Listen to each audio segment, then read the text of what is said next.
How's it going, everybody? This is Beat the Bush. Today I'm in Las Vegas and I'm gonna head over to Kame Omakase. This is a very, very highly rated place, 4.5 star. It tends to be quite expensive. The amount they charge is exorbitant from what I can tell, but I have no idea if this is gonna be worth the money or not. $350 for special premium omakase with some sort of Kaiseki stuff mixed in. But I'm not going for that. I don't really care about the Kaiseki stuff. I'm gonna go for the $250 regular omakase. I didn't even know you can like go that crazy. So if you look at this, look at the pictures. It looks fantastic. Of course, the proof is in how good it tastes. So let's head over there and give this a try. I was trying to hype myself up by doing a sushi kame chant. Are you ready? Sushi kame, hi hi hi. Sushi kame, ha ha ha. Sushi kame. Sushi kame is up there, right in front of me. We got our own parking. It's not too busy right now. It's in this Lotus Plaza, Sushi Kame, with the taco stand outside too. We're kind of on the west side of the strip. You can see the Wynn Hotel over there. And Rio was over there. That's what the front looks like. To wait a little bit. We're a little bit early. Yeah. Here's the menu of tonight. We're gonna have some chawanmuji first, sashimi, live lobster, hirame, and the appetizer, duck breast, toro, tartar ebi, lobster, machi, sushi, some A5 Wagyu, some uni, and a dessert.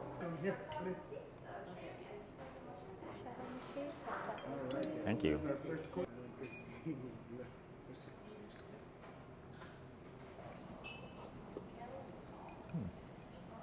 Very smooth. We're watching the lobster being made here. What is a live lobster?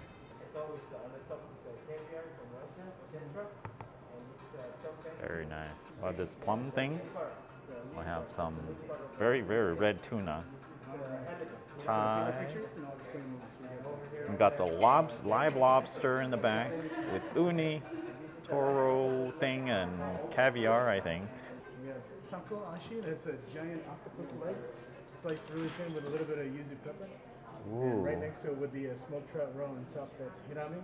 Hirame is a fluke or a halibut. That one? Yeah. Wasabi. Oops. Put it here. Really, really good. Octopus.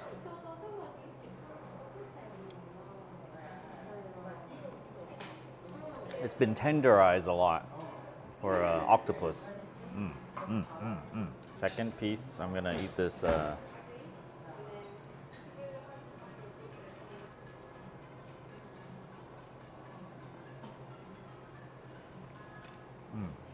It's like you're floating in the ocean.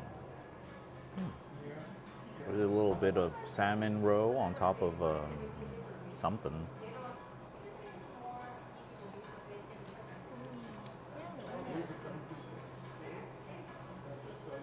Air mailed. Air mail, yes. Very red. This is very, very red tuna. Very fresh. Now with this lobster thing. It's like creamy and sweet. There's no. This is the Hokkaido uni with live lobster.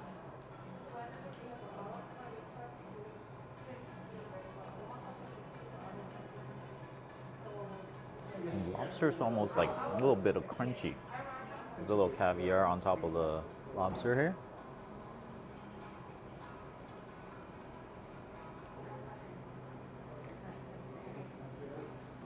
I like this plum thing.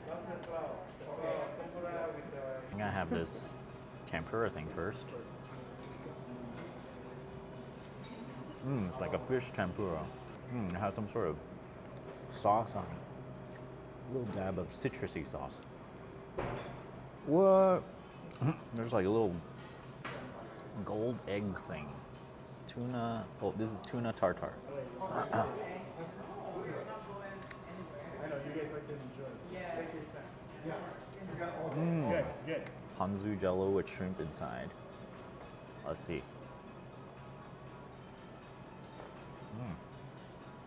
Interesting. Shrimp inside jello. Ponzu jello. With all these tiny dishes, it's hard to figure out what is what, but after I eat it, I'll find out what it is. Alright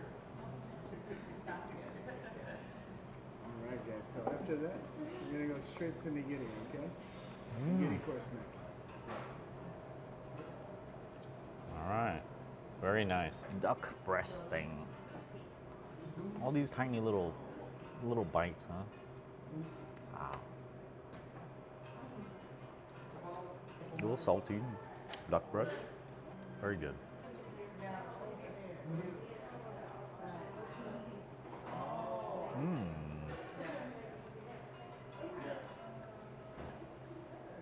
I can't pick out the flavor. There's like a lot of different things.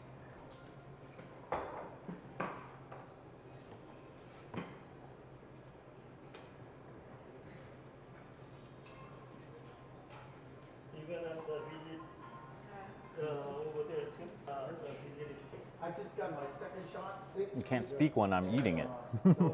It's soft like toro. I got that from email to you. This one is called Southern Nevada. from Chiba, Japan. Oh. We just put a little bit of soy sauce. You're ready to go. Two shots. There you go. Picture finish. It's like very sweet. Is it related to red snapper, or is It's it kind of? the same families with the snapper families, but this is the most premium snapper I see. called golden eye snapper. Yeah, they say so go and then This is the kampachi.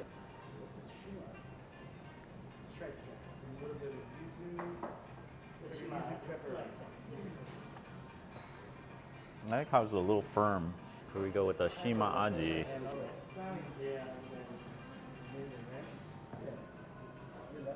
I went over there on 4 to drop the fish, and then one guy take a break, and they were so much over. There's a little pepper flavor in there. King salmon right here. Like almost 13 years. I'm feel sorry. Some good salmon there. Yeah. Very soft. It's like chutoro salmon. Supposed to be going down, but it's like burning. That's why My favorite chutoro. it's not working. You don't get anything like they take 20%. What's up? Yeah, it's not working. That's why the restaurant, the price is going 30%. The price is 30%. Melts. Our price.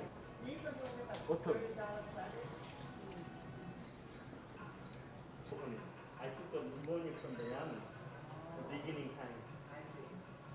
So she said, "You taking care of your business." Pretty good, right? Too many people like mackerel. Smoking. Not only over here. But we say to keep higher, complain to me. But this one melts. So even though it Roasted sesame seeds on it. This is anji. Ah. Alright, so. It's from Hokkaido, Japan.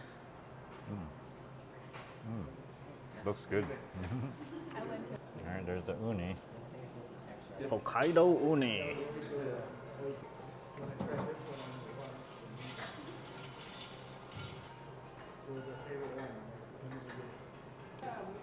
Oh, thank you. Yeah, right on the 15th, yeah. Yeah, it's all packed up.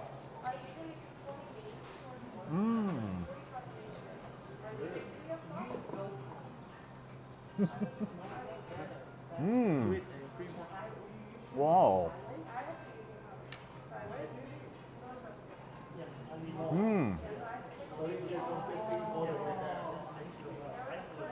There's no like weird off taste at all. Just like boom, explosion in your mouth. Braised rockfish.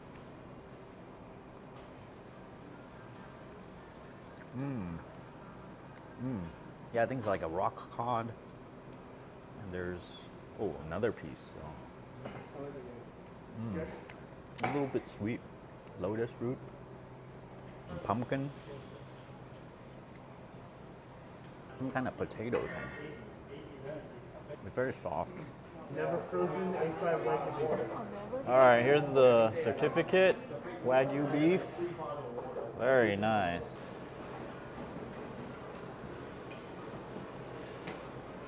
Kagoshima beef, A5.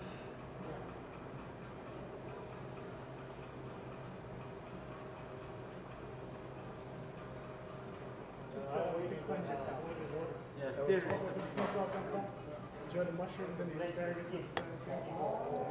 We have A5 Wagyu, Kagoshima, Japan with shimeji mushroom and asparagus.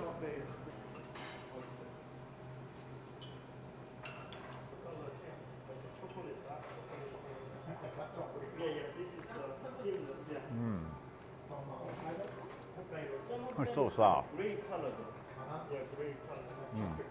Yeah, this one. There's a nice crisp on the outside too. Look at this. It's ridiculous. Yeah. I think it's like half fat. Right. Most customers they don't have extent. They looking for like a yellow color or white color. Now Nice crust on the outside. Yeah. Beef. It's such beefy flavor. There's still good texture on it though. You can chew a little bit, but it still melts. Look at this.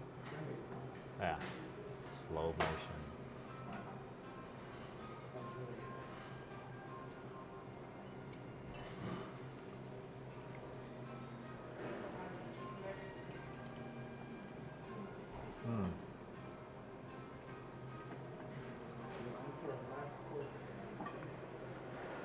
Any risotto?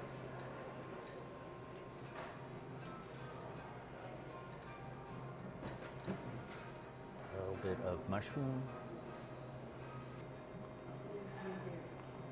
I didn't even want to dip any of the salt. This is the last bite over here. Oh, it's a little sweet. Very refreshing. Young peach. Interesting. We call this the uni risotto. There's some black truffle right on top here. Oh, let me try some of this by itself, I guess.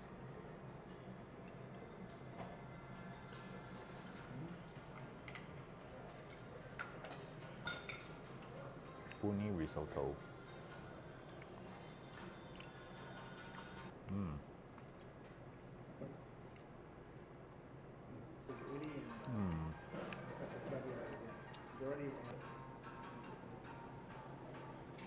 Uni with some caviar on top. Ooh.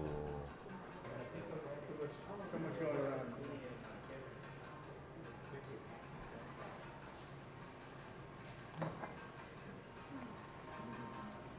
Toro. And fatty tuna in there, I think. A little sweetness too from something.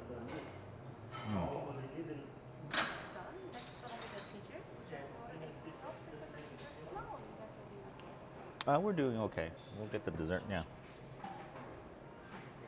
It's like a decadent dinner here. There's caviar on everything, uni on everything. There's ice cream. It looks like these are mochis. Let's see. There's like a caramel around. Hojicha flavor. But with the hojicha too. It was a nice contrast. Cold and then hot. How did they mix the hojicha flavor into the syrup? I don't know. Oh no, maybe more tea. More tea, yeah. It's 2 days later and I've had some time to process the food that I ate at Kame Omakase, or they call it Sushi Kame as well. For $250, by the time you're out the door, you pay tax and tip, it's around $320 or so. Now I know a lot of videos out there, they just like to eat something really, really good, and every time they take a bite, they're like, that's so good, everything is good. How come nothing is average or not so good. Right now I want to give a little bit of critique. I think the chefs might even be watching this video. Everybody is a critic, and I guess I have my own opinions as well to the taste and flavor and the pacing and all that of the food that was being served there. At first, I thought this is kind of not worth it, but you have to consider it includes A5 Kagoshima Wagyu in there. This is a very, very expensive cut from Japan. So I priced this around probably $50 a person. So I paid $250. If you just take out the Wagyu, it would be $200. Overall, I think everything is very fresh. I did feel like the chawanmushi at the beginning was kind of unspectacular. It was good chawanmushi, but for a dinner of this price, I just expected a little bit more wow. I've had other really, really nice dinners before where when you put it in your mouth, it's just like an explosion and you're like, oh, this is really, really good. Well, with this place, I think I only had like 1.5 explosions or so. This being the Hokkaido uni, that was really, really good. The A5 Kagoshima was, yeah, it's like really, really fatty. It was good as well, but it wasn't like, to me, kind of like explode in your mouth type of level. The cut of the sushi, it felt a little bit small. I know in Japan, they like to make things, you know, kind of like a bite-sized thing, but I've had sushi from Japan. I think it should still be maybe 25 to 50% a little bit bigger in terms of the fish, so that at least, you know, you have a little bit more content to work with once you put it in your mouth. The skill of the nigiri sushi hand pressing needs to improve a little bit, because when I picked it up, a little bit of the rice fell off. It wasn't too big a deal to me, but this is what other people would consider, you know, a good nigiri chef. You know, they press it all over in equal pressure or something so that none of the rice falls off. This might be the cooking of the rice. Maybe it's not sticky enough. Maybe there's not enough pressure, whatever.